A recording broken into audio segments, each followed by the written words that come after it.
नमस्कार दोस्तों, मैं विकास भारद्वाज एक बार फिर आप सभी का मेरे इस वीडियो में स्वागत करता हूं। एक बहुत ही अच्छी खबर आई है, इसलिए तुरंत ही इसे आप लोगों को सर्कुलेट कर रहा हूं। 9/12/2020 को एक लेटर साइन हुआ रिगार्डिंग किसके लिए? Regarding departmental selection under rule 70 and 72 of RPF rule 1987 में। जैसा कि आपको पता है कि रूल 70 के एग्ज़ाम में भी निगेटिव मार्किंग था, लेकिन उसको करेक्ट कर दिया गया है अब। और आरपीएफ इस्टेब्लिशमेंट में उसमें अमेंडमेंट किया गया है या करेक्शन स्लिप के थ्रू उसमें चेंज किया गया है। क्या कहा गया है? With reference to above it is intimated that para 18 third and fourth of chapter 5 में डिपार्टमेंटल सिलेक्शन के बारे में है। आरपीएफ इस्टेब्लिशमेंट जो है मैनुअल 2019, उसमें जो है मॉडिफाइड किया गया है and shall read as follows. अब उसे किस प्रकार किया जाएगा? तो 18 के 3 में लिखा हुआ है question paper would have only one part. देखिएगा, अब सिर्फ एक ही पार्ट होगा इसमें क्वेश्चन में।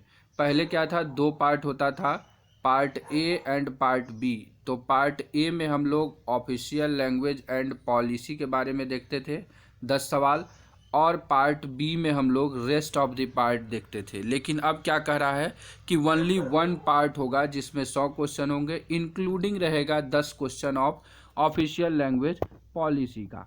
The candidates need to answer only 80 out of 100, मतलब आपको 80 सवाल का ही जवाब देना है।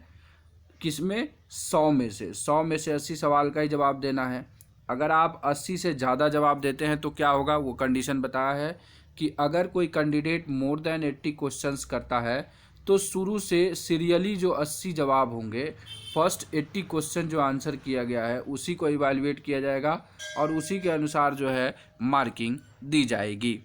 एंड 18 के 4 में क्या कर दिया गया है कि candidate shall be awarded 1 mark for each correct answer and no mark will be deducted for incorrect answers in the departmental selection under rule 70 of rpf rule 1987. However, 1/3 mark will be deducted for each incorrect answer, मतलब कि negative marking in the departmental selection LDC under rule 72 of RPF rule 1987। इसका मतलब कि rule 70 के तहत जो है वो निगेटिव मार्किंग अब ख़त्म हो गया है, लेकिन रूल 72 में अभी भी 1/3 जो है वो निगेटिव मार्किंग रहेगा। और बहुत ही खुशखबरी की बात है अभी रूल 70 का एग्ज़ाम जो 12/12 को होना है उनके लिए, क्योंकि उनके लिए एक बोनंजा ऑफ़र मिला है। तो अब आप लोग सवाल को बेझिझक अटेम्प्ट कर सकते हैं और मेरे जितने भी मैंने टेस्ट सीरीज़ कराए हैं उसको रिवाइज करके जाइएगा। सवाल आपको वहाँ से दिखेंगे, क्योंकि पिछली बार जो एग्ज़ाम हुआ था सब इंस्पेक्टर से आईपीएफ का, उसमें थोड़ा सा अनयूजुअल सवाल पूछा गया था और कुछ प्रैक्टिकल सवाल थे जिसे कि आप वीडियोस देखने के बाद ही हल कर पाते थे।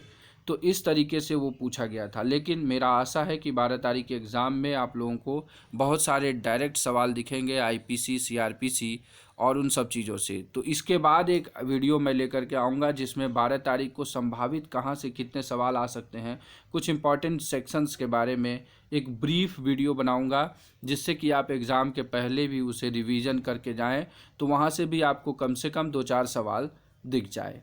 तो चलिए आज के वीडियो में इतना ही। आपको वीडियो कैसा लगा लाइक करके बताइएगा, या इन्फॉर्मेशन आपके लिए अच्छा लगा हो तो ज़रूर दूसरे के पास शेयर करिएगा। और अंत में इस वीडियो को ध्यानपूर्वक देखने के लिए आप सभी मित्रों का प्रेमपूर्वक धन्यवाद।